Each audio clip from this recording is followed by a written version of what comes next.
Ya, baik, saya mulai. Assalamualaikum warahmatullahi wabarakatuh. Di sini saya akan mempresentasikan hak cipta di Indonesia berdasarkan Undang-Undang Nomor 28 Tahun 2014 tentang hak cipta. Adanya urgensi Undang-Undang Nomor 28 Tahun 2014 tentang hak cipta ini yang pertama yaitu hak cipta merupakan kekayaan intelektual yang mempunyai peranan strategis dalam mendukung pembangunan bangsa. Yang kedua, perlunya peningkatan pelindungan dan jaminan kepastian hukum sebagai bagi pencipta, pemegang hak cipta, dan pemilik hak terkait atas perkembangan ilmu pengetahuan, teknologi, seni, dan sastra yang demikian pesat. Kemudian yang ketiga adalah diperlukannya implementasi dalam hukum nasional atas hukum internasional di bidang hak cipta. Seperti kita ketahui sendiri bahwa hak cipta ini dicetuskan oleh perkumpulan negara-negara atau yang biasa kita sebut UN atau PBB.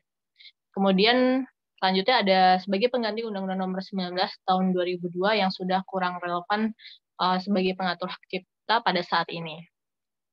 Kemudian hak cipta sendiri itu memiliki artian berupa hak eksklusif pencipta yang timbul secara otomatis berdasarkan prinsip deklaratif setelah suatu ciptaan diwujudkan dalam bentuk nyata tanpa mengurangi pembatasan sesuai dengan ketentuan peraturan perundang-undangan.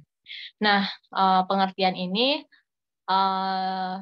tercantum pada pasal 1 angka 1 Undang-Undang Hak Cipta. Beberapa produk hak cipta salah satunya seperti lagu, novel, dan puisi. Nanti saya berikan beberapa contoh yang lain. Lalu tadi di awal kita menyebut hak terkait. Nah, hak terkait ini sendiri adalah hak yang berkaitan dengan hak cipta yang merupakan hak eksklusif bagi pelaku pertunjukan, produser, fonogram, atau lembaga penyiaran. Jadi ketika ada seorang penyanyi membawakan lagu ciptaannya, kemudian dia masuk di sebuah acara televisi. Nah, si yang punya acara televisi inilah yang memiliki hak terkaitnya. Seperti itu. Kemudian, ciptaan yang dilindungi hak cipta, salah satunya ada buku, pamflet, perwajahan karya tulis yang diterbitkan dan semua hasil karya tulis lainnya. Kemudian ceramah, kuliah, pidato, ciptaan jenis lainnya, alat peraga yang dibuat untuk kepentingan pendidikan dan ilmu pengetahuan. Lalu ada lagu atau musik dengan atau tanpa teks, ada drama musikal, tari, koreografi, pewayangan, dan pantomim. Selanjutnya ada karya seni rupa dalam segala bentuk, seperti yang digambar, lukisan, ukiran, kaligrafi, seni pahat, patung, atau kolase. Kemudian ada juga gaya gambar 3D ya, seperti kayak karya seni terapan, karya arsitektur, peta, karya seni batik atau seni motif lain, kemudian karya fotografi, potret, sinematografi, film, dan sebagainya. Kemudian masih banyak lagi. Ada terjemahan, tafsir, saduran, bunga rampai, basis data, dan sebagainya. Lalu terakhir ada program komputer, permainan video, maupun media lainnya, kompilasi ekspresi budaya tradisional selama kompilasi tersebut merupakan karya yang asli. Nah, berikut tadi adalah ciptaan-ciptaan yang dilindungi oleh hak cipta. Sebenarnya berarti banyak sekali kalau di Indonesia ini karena ragam budayanya sangat banyak, banyak sekali ciptaan-ciptaan yang mungkin sampai saat ini belum dilindungi hak cipta. Salah satunya yang mungkin yang telat diklaim oleh Indonesia adalah batik. Makanya oleh karena itu Malaysia sempat mengeklaim dan itu terdapat singgungan lah antara Malaysia dan Indonesia dalam ngeklaim batik. Nah, pencipta sendiri adalah seorang atau beberapa orang yang secara sendiri-sendiri atau bersama-sama menghasilkan suatu ciptaan yang bersifat khas dan pribadi. Hal ini terdapat dalam pasal 1 angka 2 Undang-Undang Hak Cipta. Yang dianggap sebagai pencipta yaitu orang yang namanya disebut dalam ciptaan, seperti di dalam lagu, pasti ada ciptaan siapa. ciptaan A, B, C, seperti itu. Kemudian dinyatakan sebagai pencipta pada suatu ciptaan, disebutkan dalam surat pencatatan penciptaan dan atau tercantum dalam daftar umum ciptaan sebagai pencipta. Mungkin kalau di film ya, di film kan banyak sekali gitu. Nah, mereka berhak untuk mendapatkan royalti dari hak ciptanya. Nah, kalau di Indonesia sendiri ada masa berlaku hak cipta.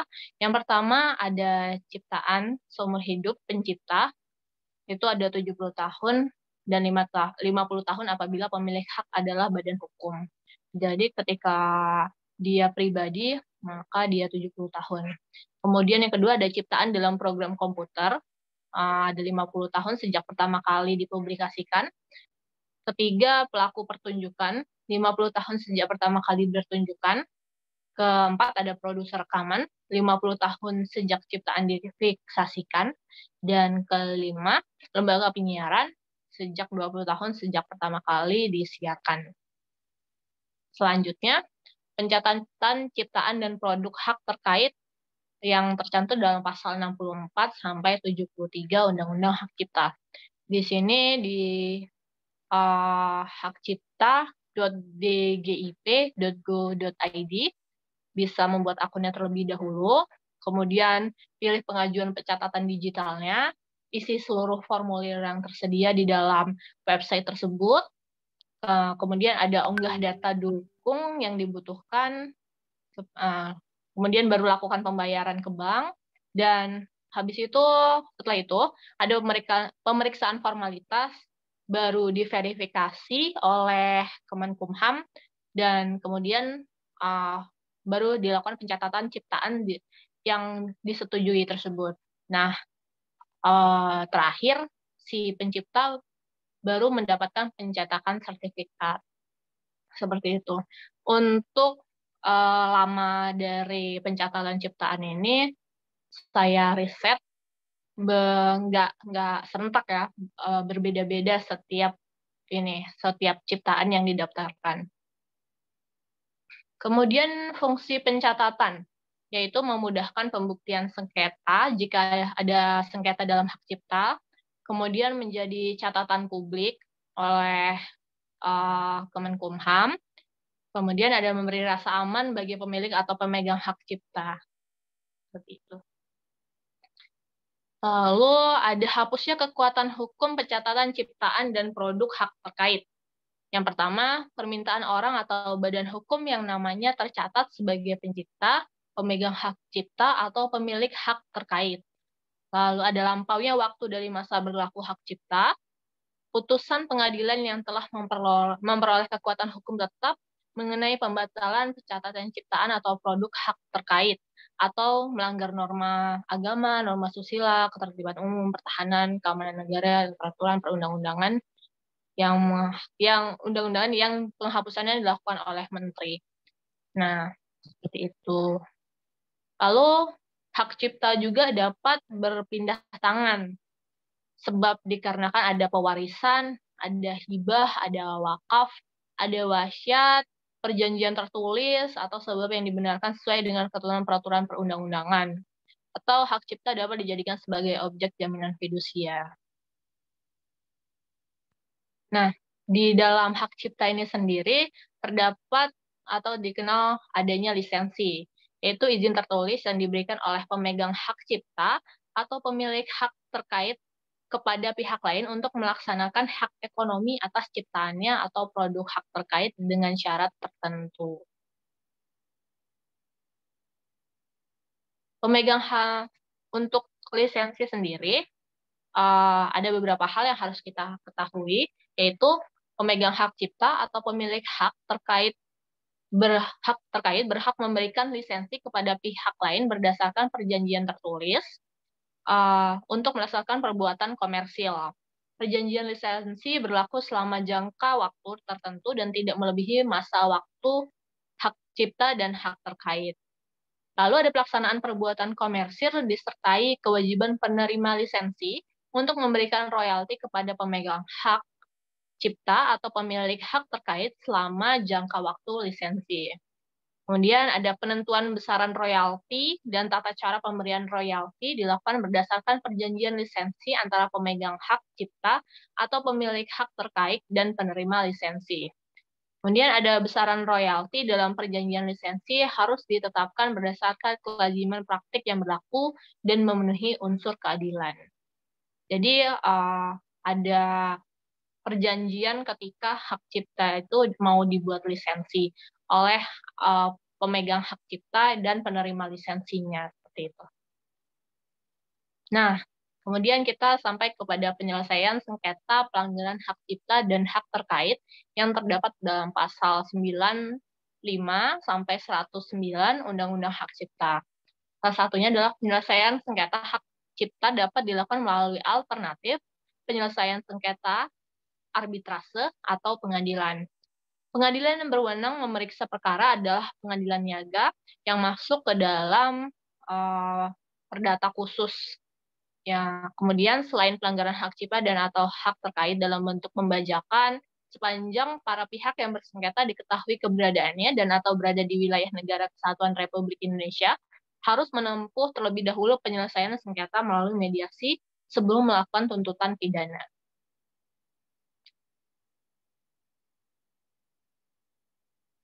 Kemudian juga terdapat beberapa hal yang perlu kita ketahui, yaitu pencipta, pemegang hak cipta, atau pemilik hak terkait berhak mengajukan gugatan ganti rugi berupa permintaan untuk menyerahkan seluruh atau sebagian penghasilan yang diperoleh dari penyelenggaraan ceramah, pertemuan ilmiah, pertunjukan, atau pameran karya yang merupakan hasil pelanggaran hak cipta atau produk hak terkait. Kemudian ada upaya hukum yang dapat diajukan atas putusan pengadilan niaga terhadap sengketa hak cipta hanya upaya hukum kasasi. Jadi tidak berlaku upaya hukum PK atau peninjauan kembali.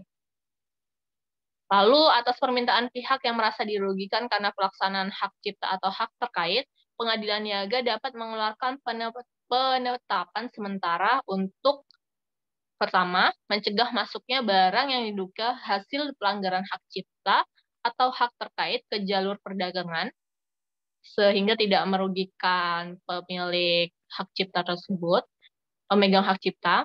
Yang kedua adalah menarik dari peredaran dan menyita serta menyimpan sebagai alat bukti yang berkaitan dengan pelanggaran hak cipta atau hak terkait tersebut.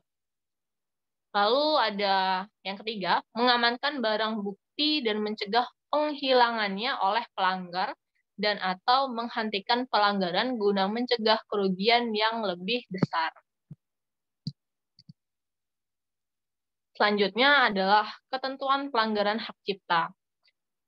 Karena banyak sekali pelanggaran yang terjadi, ya sehingga negara perlu ada sebuah norma yang memberikan pelanggaran kepada denda atau sanksi kepada para pelanggar tersebut. Nah, salah satunya adalah setiap orang yang dengan tanpa hak melakukan perbuatan menghilangkan, mengubah, atau merusak untuk penggunaan secara komersial dipidana dengan pidana penjara paling lama 2 tahun dan atau pidana denda paling banyak 300 juta rupiah. Kemudian, setiap orang yang mengelola tempat perdagangan dalam segala bentuknya yang dengan sengaja dan mengetahui membiarkan penjualan dan atau pengadaan barang hasil pelanggaran hak cipta dan atau hak terkait di tempat perdagangan yang dikelolanya dipidana dengan pidana denda paling banyak 100 juta rupiah. Kalau pamai kita lihat sanksi ini, sebenarnya mungkin penjualan kaset-kaset bajakan dan selebihnya itu ya dapat didenda 100 juta rupiah ini. Namun ya sampai sekarang bisa kita lihat masih banyak yang di Indonesia ya, di pasar-pasar dan sebagainya, bahkan pedagang kecil itu melakukan penjualan terhadap pelanggaran hak cipta.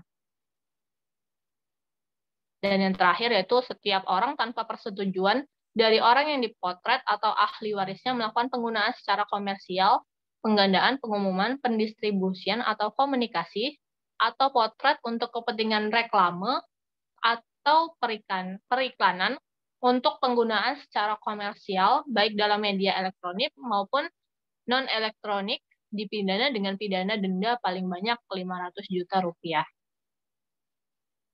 Nah, di sini saya memberi sebuah contoh, yaitu studi kasus berdasarkan putusan nomor 19 garis miring PDT titik sus garis strip hak cipta garis miring 2020 garis miring PN Niaga Jakarta PST Jakarta Pusat.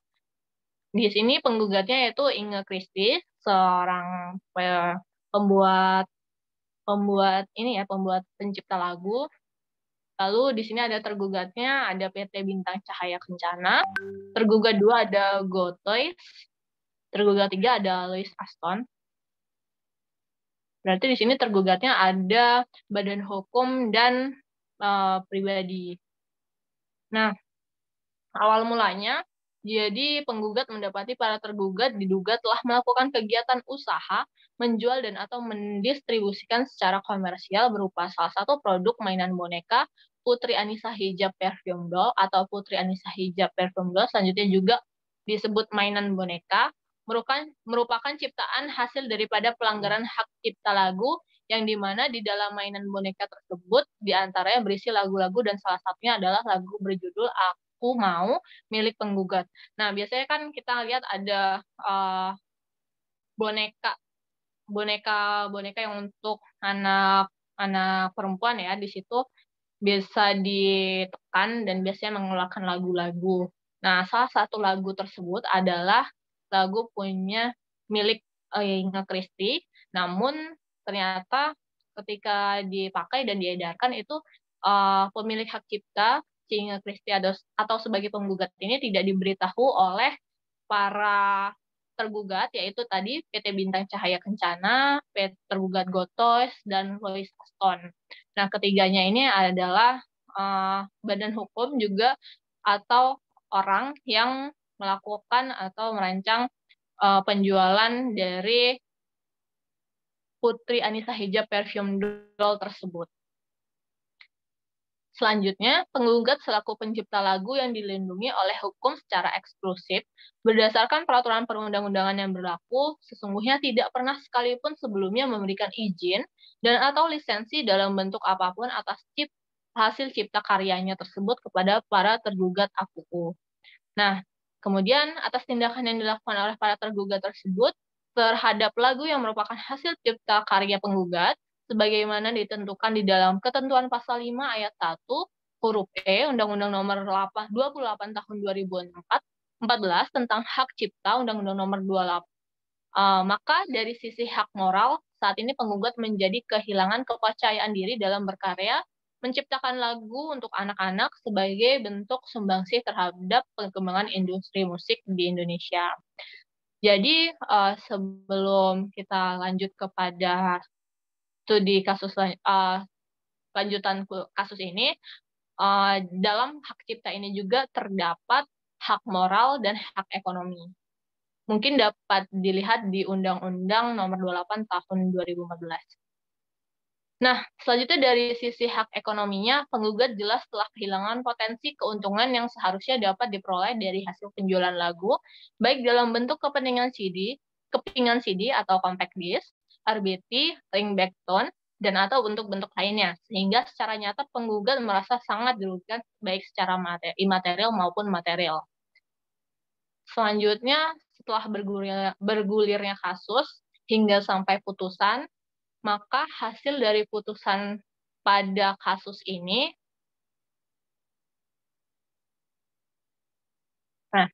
maka hasil putusannya yaitu pertama, menerima gugatan penggugat sebagian, menyatakan para tergugat telah terbukti secara hukum melakukan pelanggaran hak cipta lagu yang berjudul Aku Mau, yang merupakan hasil cipta karya penggugat selaku pencipta lagu, sebagaimana dinyatakan dalam surat pencatatan ciptaan di bidang ilmu pengetahuan seni sastra nomor yang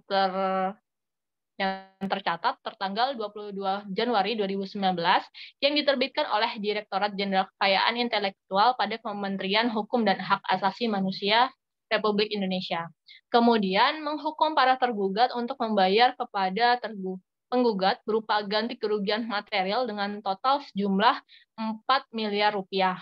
Kerugian mana tersebut harus ditanggung oleh para tergugat secara tanggung renteng sampai dengan terpenuhinya jumlah tersebut dan dibayarkan kepada penggugat secara tunai seketika dan sekaligus paling lama 6 bulan setelah putusan pengadilan yang berkekuatan hukum tetap. Nah, terima kasih.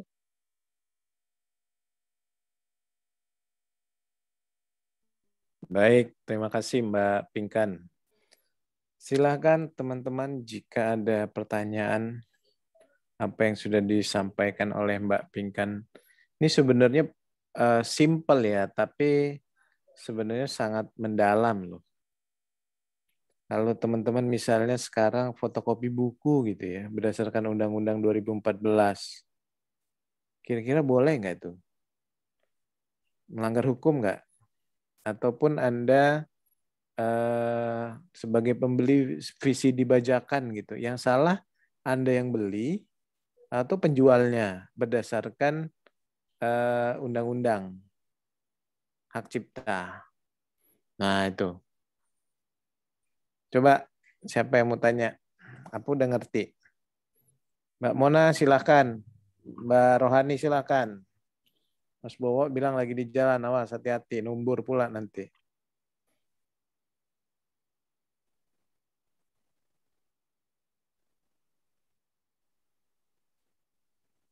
Nggak ada pertanyaan. Udah ngerti Mbak Mona? Ngerti apanya yang ngerti? Mbak Rohani? Ngerti? Paham?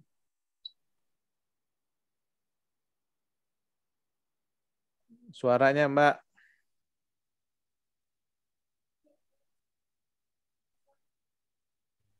Ya sebentar lagi kita tetap muka ya kalau memang kebijakannya jadi, ini kita tatap muka ya. Jadi kita ketemu di kampus, kayaknya lebih enak ketemu di kampus nih. Nggak pada bolos gitu. Oke, saya bertanya Mbak Pinkan gitu ya. Dari apa yang berdasarkan apa yang Mbak Pinkan jelaskan, kira-kira dua persoalan yang tadi saya lemparkan ke teman-teman tuh menurut Anda seperti apa? Kita di kampus kan sering banget tuh fotokopi buku. Iya. Apalagi, tapi nggak tahu ya sekarang harga buku itu lebih murah daripada harga fotokopi sebenarnya. Gitu. Tapi yang nggak tahu kalian yang sering fotokopi gitu. Kalau saya menilai itu fotokopi itu lebih mahal daripada beli bukunya. Gitu.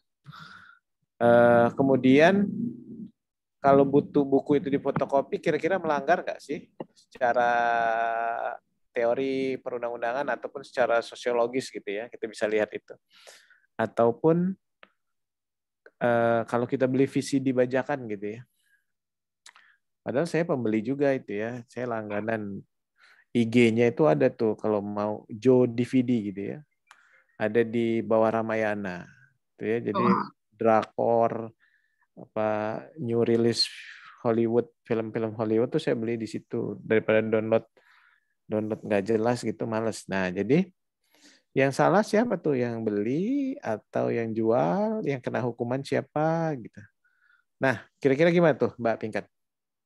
Ya, baik Pak. Izin jawab Pak. Sebenarnya kalau menurut saya lumayan complicated Pak.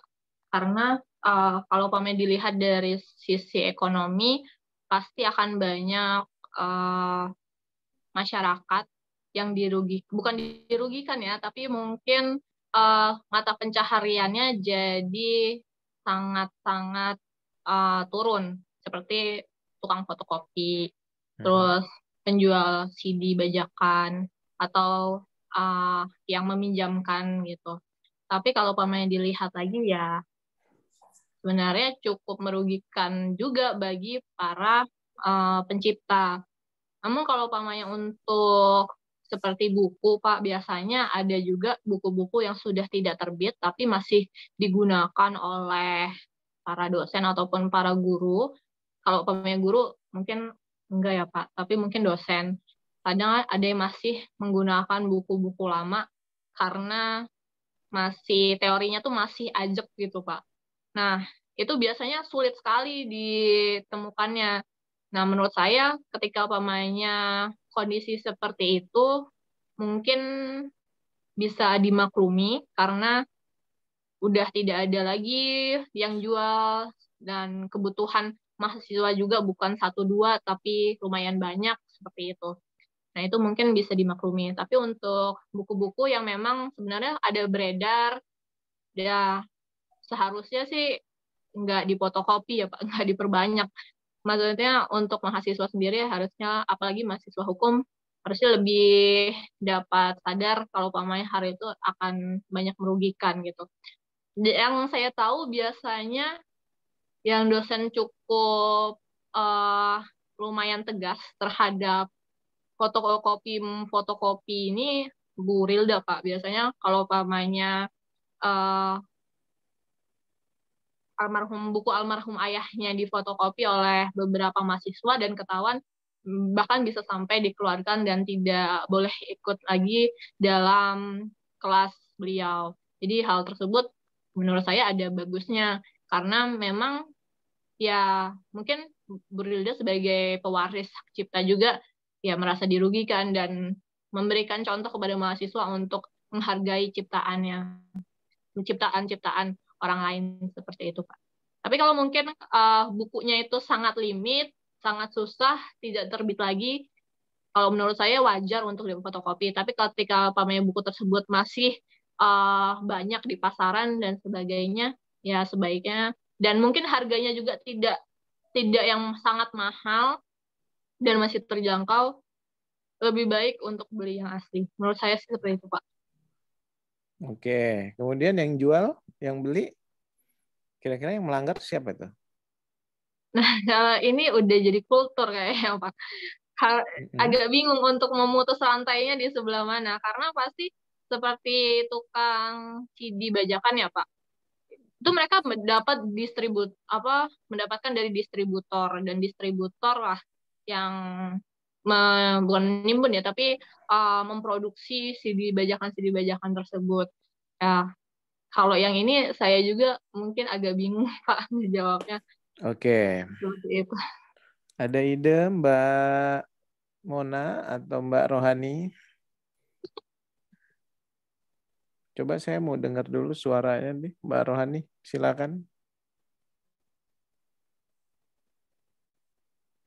Iya, Pak.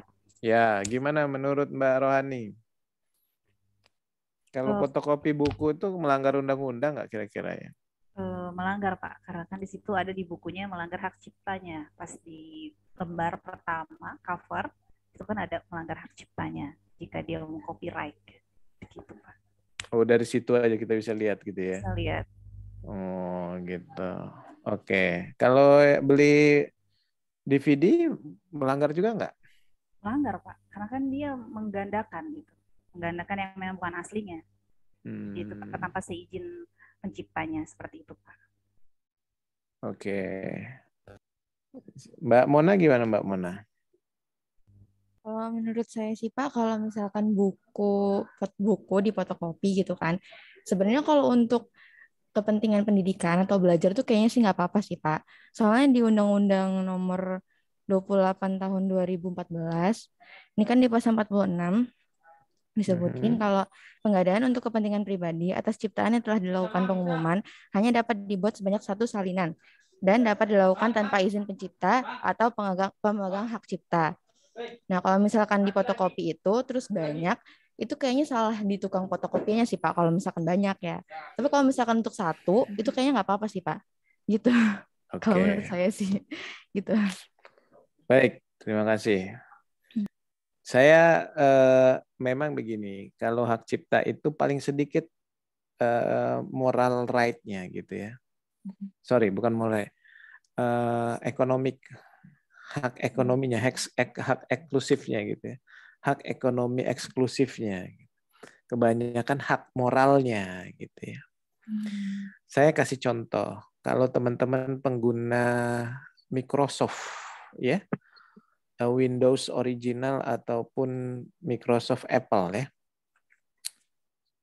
Jadi dia bisa dipakai dengan prinsip fair use, ya, pemakaian yang adil. Misalnya kita beli original bisa kita install itu di 2 atau di 3 devices.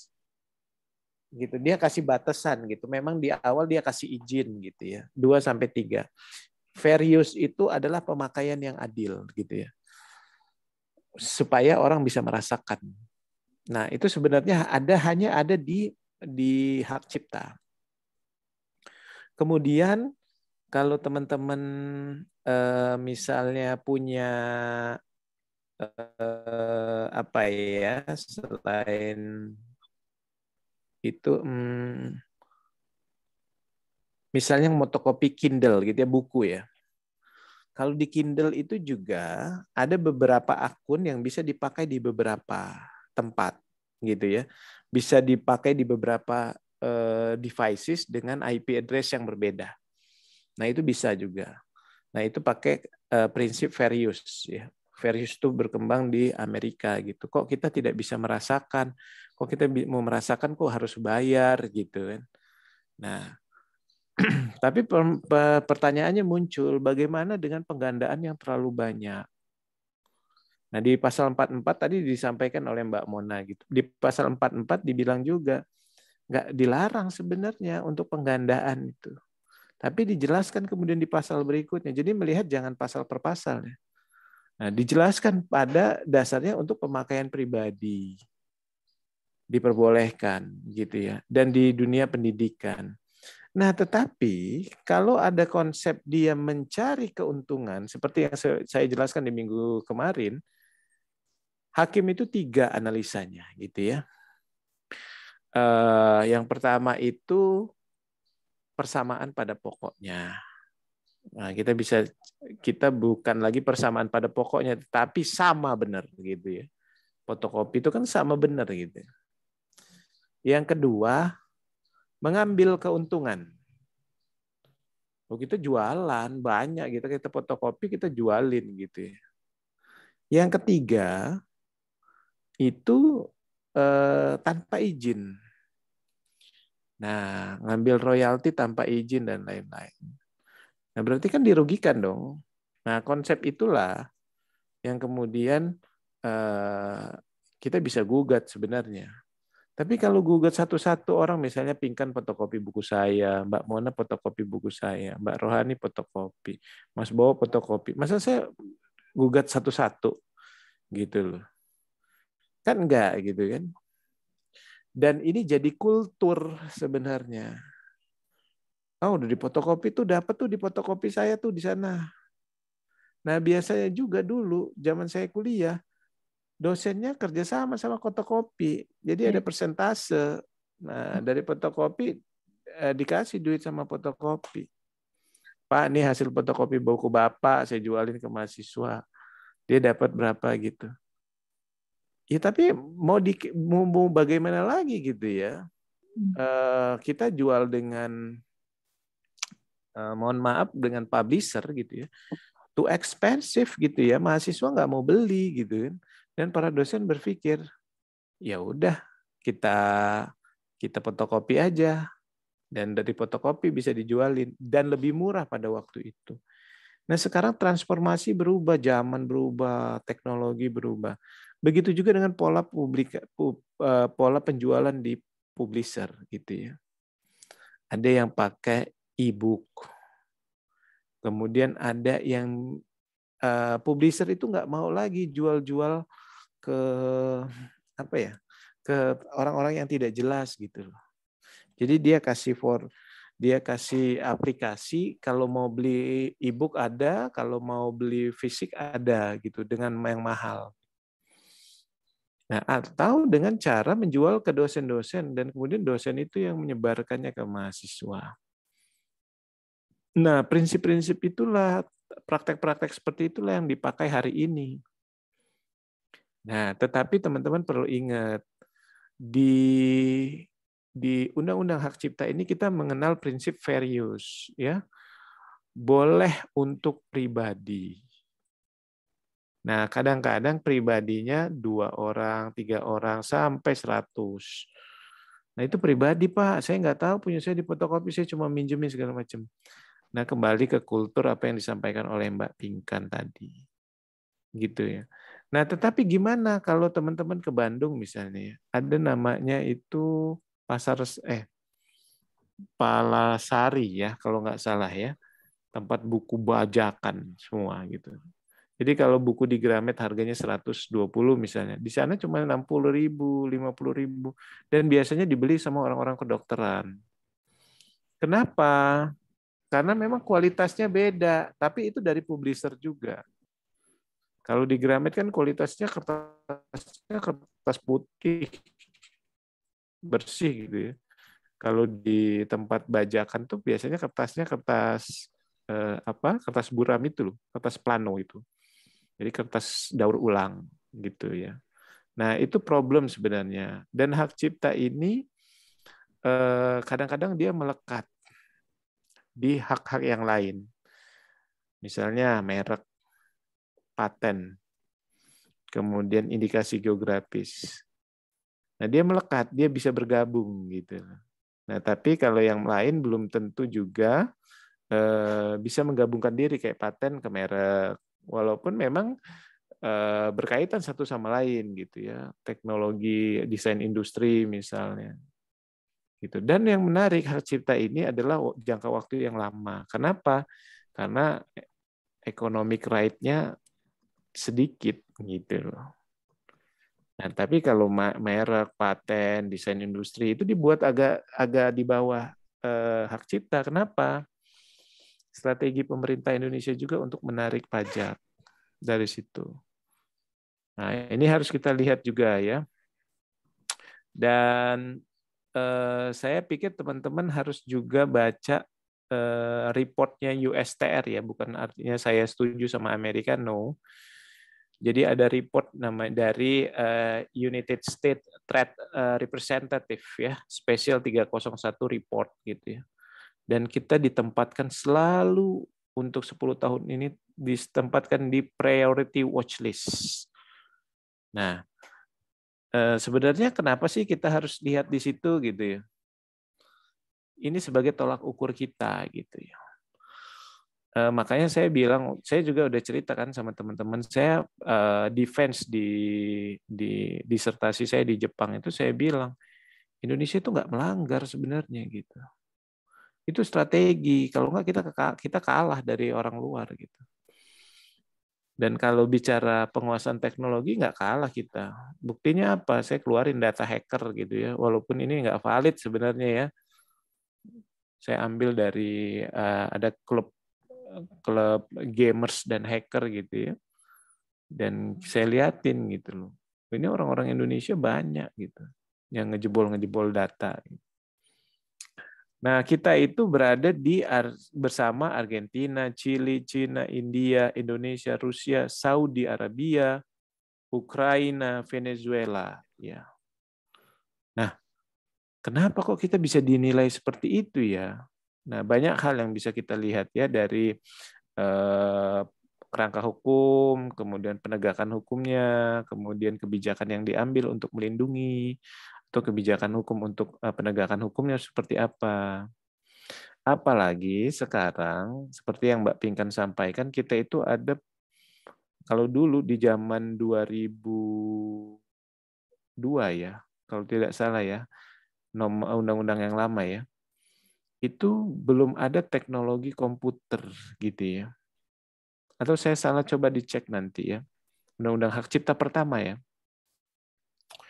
Nah, padahal hari ini semua itu beralih ke teknologi program komputer.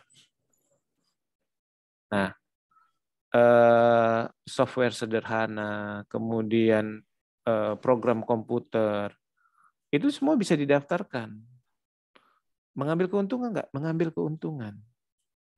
Tapi ada cerita yang paling menarik itu untuk perkembangan di rezim hak cipta, itu ketika ada Winnie Case. Ya, Winnie Case itu program komputer yang ada di Jepang. Profesornya tersangka. Nah, itu menarik. Sampai peninjauan kembali, tetapi akhirnya dibebaskan karena dia tidak melanggar, karena dalam rangka untuk pendidikan, Tetapi salahnya adalah disebarluaskan itu. Jadi orang-orang yang tidak bertanggung jawab dalam tanda petik ya, kalau kita pasti udah kita manfaatin gitu.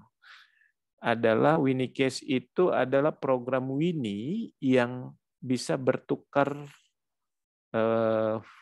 file dengan kuota yang besar gitu ya. Sama kayak halnya sekarang kita itu by email gitu ya, Google Drive, sosial media hampir semuanya kita bertukar media gitu. Kita bisa download, kita bisa dengerin musik segala macam. Atau kalau sekarang masih ada Forshare ya, kita bisa download. Jurnal juga kita di Sihub gitu kan bisa download juga. Padahal dilindungi gitu. Nah, itu ternyata profesornya yang ngebuat teknologi itu jadi tersangka gitu. Nah, ini menarik karena orientasinya untuk pendidikan. Nah, kalau teman-teman mau tulis tuh menarik juga tuh tentang Winicase. Jadi bagaimana rejim hak cipta itu bisa kok dikhususin sih untuk pendidikan gitu. Kok boleh gitu ya. Padahal kalau buku itu ya nggak mahal-mahal juga gitu ya, keuntungannya dari mana juga gitu. Kalau udah penulis terkenal baru, kalau zaman dulu ya. Nah, tapi kalau zaman sekarang mahasiswanya udah pegang handphone semua, bisa baca dari handphone gitu ya. Jadi berubah gitu. Nah, itu ya yang menurut saya harus dipahami oleh rekan-rekan sekalian. Jadi nggak usah jauh-jauh kalau kita mau melihat bagaimana international scope tentang hak cipta ya khususnya. Lihat aja di Special 301 report gitu. Tapi nggak semua negara. Jadi negara-negara mana aja yang memang pelanggarannya paling tinggi dan juga negara-negara mana yang sudah punya kebijakan-kebijakan yang baik gitu ya. Nah, sekarang itu banyak perusahaan jasa security ya, internet security gitu ya. Jadi baik dia di perbankan, kemudian digital content dan lain-lain, ya untuk melindungi hak-hak kita, termasuk di dalamnya itu hak kekayaan intelektual. Kenapa? Karena semua bisa kita download gitu. Mau buat apa aja kita bisa gitu. Paten-paten itu semua udah ada sebenarnya. Nah itu ya, kalau pencatatan saya pikir nggak ada masalah ya, teman-teman bisa daftar dan lain-lain. Saya coba cek tadi buku saya, oh ternyata ada gitu ya di JKI gitu ya, di terdaftar gitu. Kemudian judul-judul tulisan saya di jurnal, disertasi dan lain-lain ada juga gitu. Jadi teman-teman kalau mau iseng tulis di situ boleh juga tuh. Atau kalian mau daftarin haki gitu ya.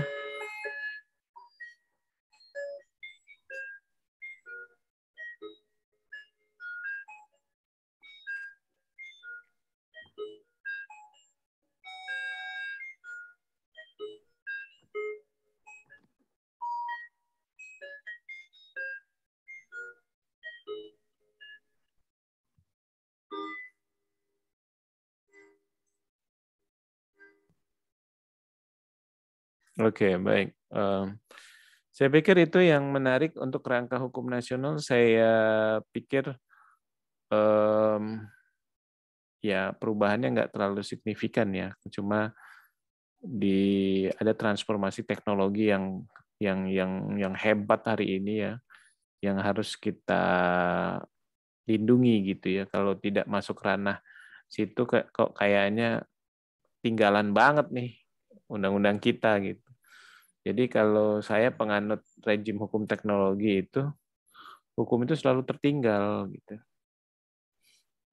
Always ketinggalan gitu ya. Jadi kalau kejahatan berkenaan dengan teknologi, kejahatan tentang perbankan, haki gitu, pasti ketinggalan. Jadi there is a case, baru ada enforcement of law gitu ya, baru ada penegakan hukumnya. Dan itu jadi problem sebenarnya ya. Jadi kalau teman-teman mengamati hari ini, kita itu cuek bebek gitu. Kita tidak bisa ya ini salah DPR kita gitu ya. Kita tidak bisa memprediksi gitu.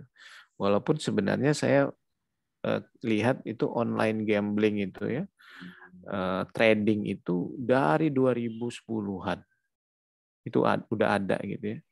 Dari permainan-permainan poker, Facebook kalau teman-teman mengikuti gitu ya, itu sudah terjadi gitu ya. Kemudian kita beli games, beli poin, beli pin ya, beli kode untuk pemecahan suatu barang, upgrade sebuah subjek virtual di dalam gamers. Itu kita harus beli gitu loh, dan kita bisa perjualbelikan. Nah, ini jadi problem. Nah, tetapi kita nggak bisa prediksi, ternyata bahaya sekali gitu ya kalau digunakan untuk orang-orang yang tidak bertanggung jawab. Kenapa? Karena kita ini gampang termotivasi gitu ya, gampang ikut tren gitu. Oh, saya dapat nih, dapat untung misalnya, nanam 10 juta, di 3 kali menang udah dapat nih 15 juta misalnya. Tapi kan dana itu berputar gitu loh. Dana dari orang kita masukin ke dana kalian. Dana dari orang masuk lagi ke kalian. Kalian main 3 kali, menang. Kalahnya 7 kali. Ya sama aja kalah gitu kan. Dan nggak ada keuntungan di balik itu. Nah itu nggak make sense gitu. Oke, itu yang jadi konsentrasi saya ya. Saya coba menggabungkan rejim haki ini, khususnya hak cipta hari ini, dengan rejim teknologi yang kita hadapi hari ini. Saya pikir itu. Kalau ada pertanyaan, silahkan.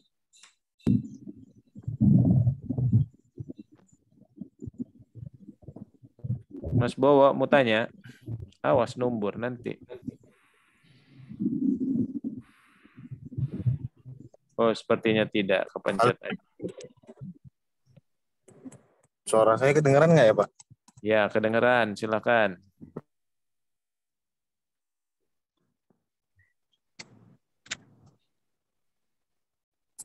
Ya, Pak. Sebenarnya ada hal yang menarik yang saya bahas di sini soal hak cipta, terutama mungkin kawan-kawan juga pernah dengar kalau ngikutin di Twitter itu kemarin tahu penyanyi Pamungkas, dia mengeluarkan album keempatnya, album baru, yang sebelumnya juga sebenarnya di album ketiganya itu dia punya masalah juga soal hak cipta. Dia menggunakan ilustrasi yang dia ambil dari internet yang kemudian digunakan untuk cover album, dan itu kemudian viral, terus sama dia dibayar lisensinya. Nah ini kurang lebihnya dugaannya ini pulang kembali, tapi dalam bentuk salah satu lagunya yang berjudul Berdi kalau nggak salah Nah, menurut klaim dari beberapa orang bahwa lagunya itu mencatut lirik-liriknya itu isinya dari satu puisi. Saya lupa pengarangnya siapa dan judulnya apa gitu. Pokoknya di lagu dia yang judulnya Berdi itu yang ingin saya tanyakan. Nah, ini kan dua objek ini kan sama-sama sebuah karya ya, Pak. Nah, kemudian orang mengklaim bahwa ini ada kesamaan walaupun di situ ada kayak parafrase yang diubah sedikit. Nah, apakah kemudian ini masuk ke dalam pelanggaran hak cipta atau tidak gitu. Nah, memang saya juga sepakat bahwa terhadap rezim hak cipta ini nilai ekonomisnya cenderung rendah dibanding moralnya gitu. Karena saya juga kurang setuju sebenarnya dengan penerapan hak cipta terhadap buku-buku yang sifatnya untuk pendidikan gitu. Karena kecuali kalau misalkan itu sastra ya, Pak. Kalau sastra kan pure dia memikirkan satu hal yang mungkin terus dia tuangkan dalam bentuk tulisan gitu. Kalau buku-buku keilmuan itu kan dia ada sumber-sumber lain yang mungkin juga dia kutip dari buku lain terus kemudian dijadikan satu, dianalisis gitu. Nah, mungkin itu Pak. Nah, Kalau misalkan untuk buku ya, hari ini kan kita, kalau saya pribadi sih lebih sering baca buku di PDF gitu daripada dari bukunya langsung gitu. Kadang-kadang kan dengan menggandakan lewat fotokopian gitu. Kalau sekarang kan teknologi itu, Pak, lewat lewat scan gitu, lewat scan terus jadi PDF. Apakah itu juga termasuk dalam hal pelanggaran hak cipta? Nah, kalau misalkan dilihat dari sudut pandang tiga tolak ukur untuk keuntungan, cari keuntungan, kayaknya enggak juga. Terus kemudian tanpa izin pasti gitu kan, walaupun tadi juga dibatasin terhadap suatu karya cipta itu boleh tanpa izin untuk digandakan selepas itu tidak menimbulkan keuntungan tersendiri bagi si penggandanya ini. Nah, itu mungkin sih, Pak. Oke, sebentar saya jawab ya, ada telepon. Ya, Assalamualaikum Pak Dekan. Siap, Pak.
Ya, mohon maaf ya. Baik, saya coba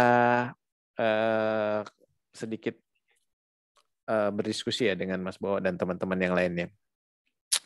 Jadi memang menarik pergeseran teknologi ini. Jadi yang paling dirugikan sebenarnya itu publisher gitu ya. Publisher, karena kita itu sebenarnya terima-terima royalti aja dari buku. Tapi kalau Mas Bowo bilang buku-buku itu nggak jeripaya, nggak setuju saya. Jeripaya juga itu keilmuan gitu ya. Setidaknya gimana cara nempel-nempel kemudian analisa. Nah ya. Tapi kalau buku-buku kedokteran, kimia, para penemu-penemu itu, wah itu berharga banget gitu. Nah jadi di dalam teknologi distribusi buku hari ini, publisher itu dia nggak ngasih buku cetak. Jadi buku cetaknya hanya untuk orang-orang tertentu aja gitu ya. Untuk penulisnya, kemudian dosen yang beli misalnya begitu ya, penulisnya. Kemudian nah biasanya kan dosennya yang jual buku gitu kan ke mahasiswa. Nah, tapi pola penjualannya hari ini dia pakai Kindle, pakai PDF, pakai e-book gitu ya, pakai aplikasi gitu. Nah, itu mereka jualannya begitu. Dan memang rentan terdownload dengan gratis ya, atau secara kita bisa bilang secara ilegal gitu ya. Banyak sekali situs-situs web itu yang ilegal, yang menyediakan buku-buku ilegal, kemudian bukan bukunya ilegal ya, tetapi websitenya gitu ya, nggak punya izin gitu, servernya di luar, dia menyediakan jurnal tidak berbayar gitu. Nah, padahal jurnal juga dikasih pilihan open access or close gitu ya. Jadi kalau jurnal-jurnal kita terbit itu biasanya open access, jadi kita gratis, orang-orang bisa lihat. Kenapa? Karena hati nuraninya pendidik gitu ya, hati nuraninya peneliti gitu ya, untuk di-share. Udahlah biar masyarakat tahu, ada nggak ada masalah gitu kan. Nah, Dari situ, jadi kita bisa lihat gitu pola distribusi atau pola fair use-nya masyarakat itu sebenarnya begitu loh untuk karya hak cipta ya sebenarnya, khususnya untuk buku. Nah, tapi permasalahan timbul kalau misalnya ini bicara software hari ini gitu ya. Oh ternyata kalau teman-teman pahami ini agak melebar sedikit ya jawaban saya dari pertanyaannya Mas Bowo. Kalau Anda buka website, ilegal itu film-film itu, atau sci-hub gitu ya, untuk buku atau jurnal, itu iklan semua isinya. Gitu. Berapa duit dapat duit dari iklan? Dari kata-kata alamat website ini berubah jadi angka-angka. Angka-angka dan kode-kode, simbol. Gitu, kalau teman-teman mencermati gitu ya. Kalau saya sering nonton film bajakan gitu. Jadi di Google itu keluarlah angka-angka, bukan lagi kata-kata gitu. Kalau dulu kan layar kaca 21, bioskop online, streaming 21, segala macam lah ya. Sekarang 0912357777 ini. Nah, itu pola teknologi nggak bisa kita hindari gitu. Itu tinggal kebijakan di JKI, kebijakan Kominfo seperti apa untuk blokir. Nah, saya juga sepakat dengan apa yang disampaikan oleh Mas Bowo ya, artinya yang bisa bendung siapa sebenarnya? Ya orang-orang yang kayak Bu Rilda bilang gitu ya. Ini sebenarnya kesadaran gitu loh. Ya kalau mau beli, tapi dengan harga fotokopi mahal, ya lebih baik beli bukunya. Gitu kan. Tapi kalau teman-teman mendapatkan cara yang lebih mudah untuk beli e-booknya, ya pakai cara itu gitu. Jadi makanya saya tidak pernah mewajibkan mahasiswa itu beli buku gitu. Tapi saya wajibkan punya. Mau buku apa aja nggak ada masalah. Saya tidak wajibkan beli tapi punya. Nah, gimana caranya? Alangkah banyak caranya hari ini gitu loh. Nah, jadi masa dosennya kalah? Masa mahasiswanya kalah sama dosen gitu ya? Umumnya dosennya kan lebih senior gitu ya, lebih tua pengetahuannya, nggak upgrade gitu. Nah kalian ini kan mau upgrade terus gitu ya. Nah itu artinya begini, memang yang paling rentan untuk pelanggaran hukum itu hak cipta. Nah tetapi tidak menjadi persoalan. Artinya begini, ada trik-trik dan strategi khusus. Kalau buku itu hari ini sekarang kayak old style ya. Saya bilang bisa old style gitu. Kita baca koran aja sekarang online gitu. Saya buka aplikasi Lampos itu sama Radar itu tinggal geser-geser aja PDF-nya gitu. Gratis gitu kan. Nah dibolehkan nggak sih sebenarnya? Kalau menurut undang-undangnya sebenarnya nggak dibolehkan. Kalau kita pakai prinsip kepastian hukum ya, nggak boleh. Gitu ya.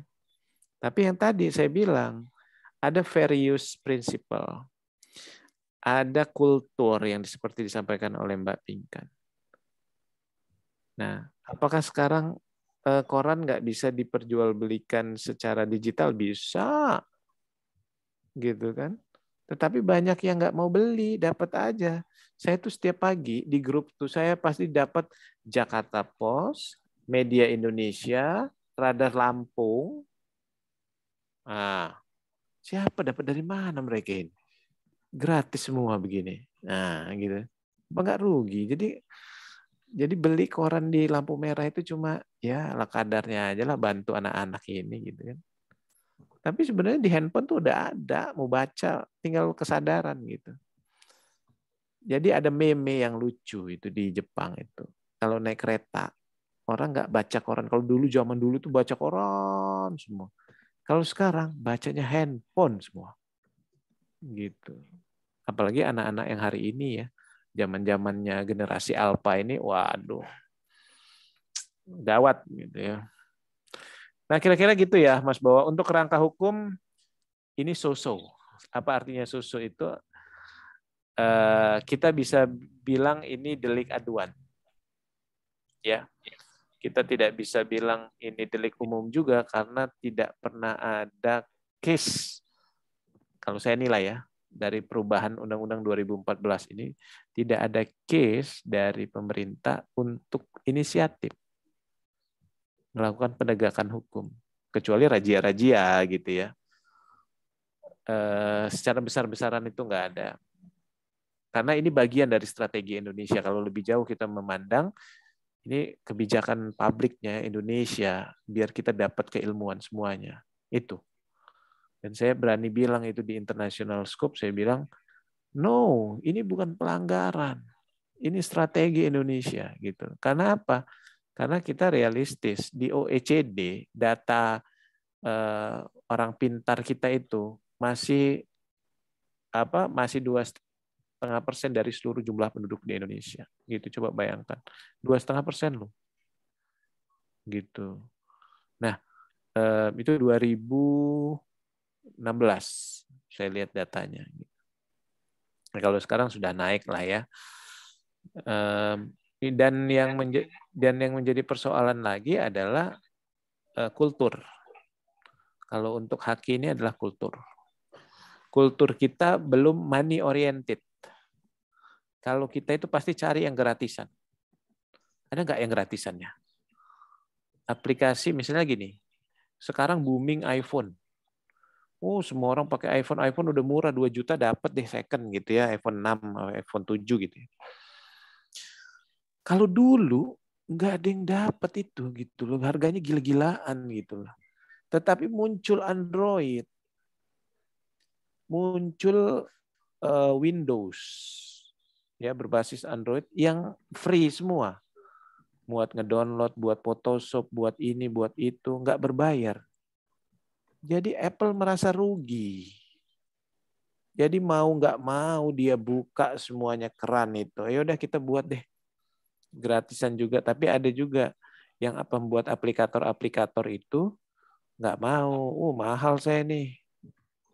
Contoh aja ya. Saya baru belajar itu measure map gitu ya. Untuk ngukur-ngukur tanah. Karena saya mau jualan tanah gitu ya. Jadi saya ukur jual terus pakai satelit berbasis handphone. Pakai Android gratis. Pakai iPhone bayar coba 39.000.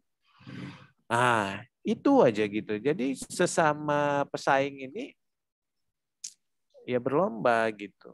Kalau teman-teman mengikuti kasusnya Samsung, Apple tuh wah nggak ada habisnya. Di setiap negara pasti kasus.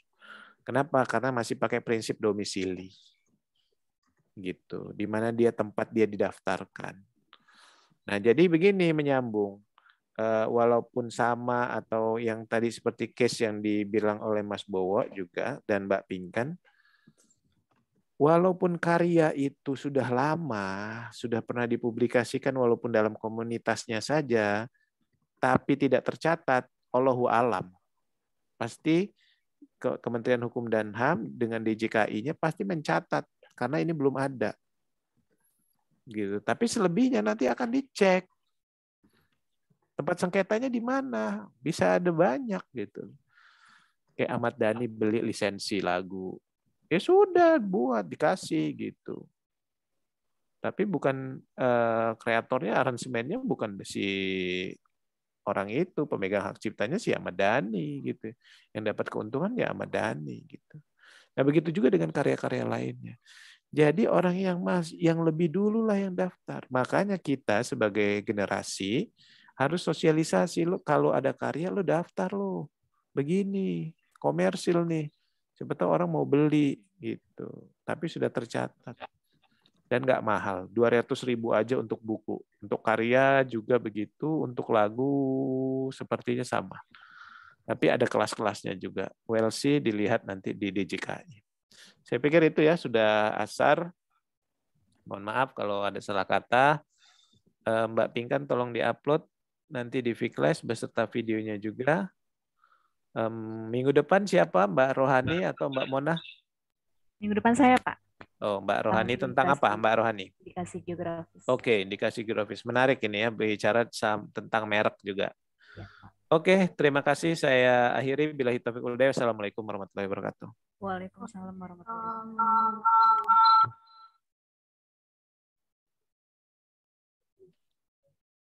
Mbak Mona mau tanya? Enggak?